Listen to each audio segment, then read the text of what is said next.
Dobrodošli u naš novi video. Odgovaramo na pitanja koje se odnose na našu vezu i na naš mečoviti brak. Ako volite realne priče, turski jezik i tursku kulturu, lajkujte i subscribeujte se na moj YouTube channel. Moj suprug je inače iz Republike Turske, iz Istanbula. Upoznali smo se u Beogradu 2021. godine. On je bio turistički sa svojom porodicom na jednom ručku u restoranu Novak, dok sam ja bila sa svojom sestrom.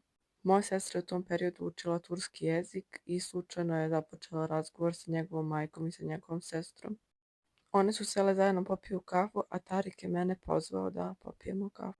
Ono što jeste jako zanimljivo jeste da sam ja prvi put kad sam upoznala svog supruga, upoznala i kompletnu njegovu porodicu.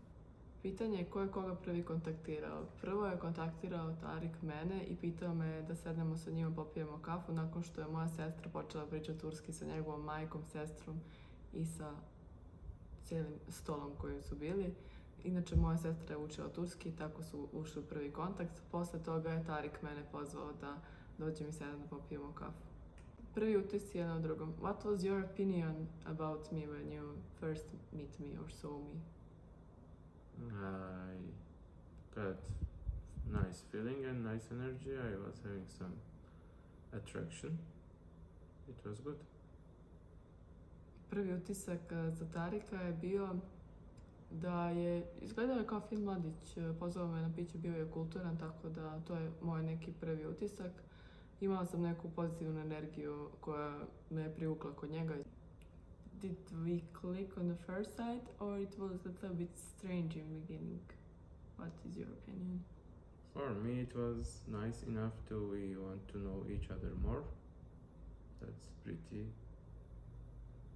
nice feeling. Yes. Prvi sastanak, first date, how it was looking like? Naš prvi sastanak ili prvi date se desio više puta, ne mogu da se sjetim ko je tačno prvi zvaničan, ali mi smo se prvo upoznali u restoranu Novak slučajno, onda smo se dogovorili da se vidimo to veče u Beton hali, bili smo sa prijateljima, nismo bili nasamo. Posle toga, posle dan ili dva smo se isto vidjeli preko dana na kafi. Išli smo u McDonald's, kako se sjećam, da jedemo, bilo je najobičniji sastanak.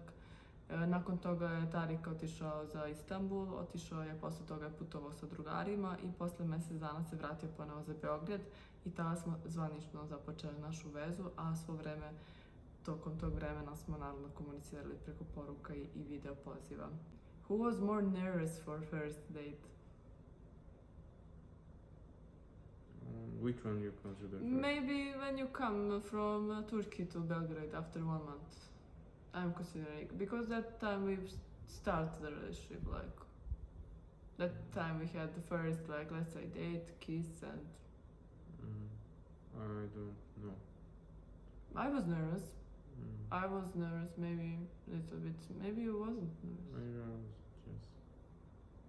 Did we had funny moments at that time? Funny moments that you believe that I'm calling you in real to Ukraine. my next trip. Did you know that that was it, like your real love, like soulmate from beginning? I think maybe me more than you. I was more saying you're my husband, you're my husband, and something. I was really having emotion, like feeling that that's it. Like you weren't at the beginning believing, you were thinking I'm some crazy girl.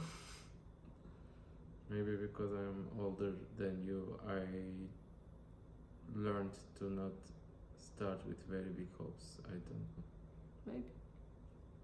Prepreka i izazovi, različiti jezik, kultura, udaljenost i porodica.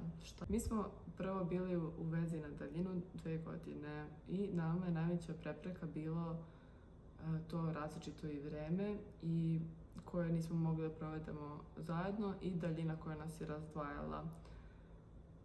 Što se tiče kulture, jezika, mi smo generalno našli zajednički jezik, to je engleski i malo manje pričamo turski i srpski jedno sa drugim, iako oboje radimo na tome i učimo da naučimo jezike. Što se tiče porodice, nismo imali prepreka što se tiče porodice, stvarno su dali maksimalnu podršku i sa jedne i sa druge strane, ali ja ću sada da pitam naravno i Tarika šta on misli o svemu tome. What do you think about obstacles in our relationship? About long distance relationship, religion, maybe culture, language, family? Culture and religion wasn't that hard, I think, but maybe long distance having one advantage and maybe it's same advantage and disadvantage. When you meet for just 2-3 days and you miss each other, it's hard to maybe you try to know each other more, or you don't have fight, you don't see the hardness of the relationship. And I think as a language we talk English good enough, but sometimes to explain something, instead of explaining in 5 seconds, it is getting 1 minute to explain. That's it. What was your strength to pass all the obstacles? I think after day by day, after months, I started to believe that it is right and long term dead end relationship, so I wanted to continue through all the obstacles. Trenutak kada saznali da ste zaljubljeni. The moment when we know that we are in love. Who say first I love you? I already know the answer, but you can. First. Is it on record? I'm recording. Uh-huh.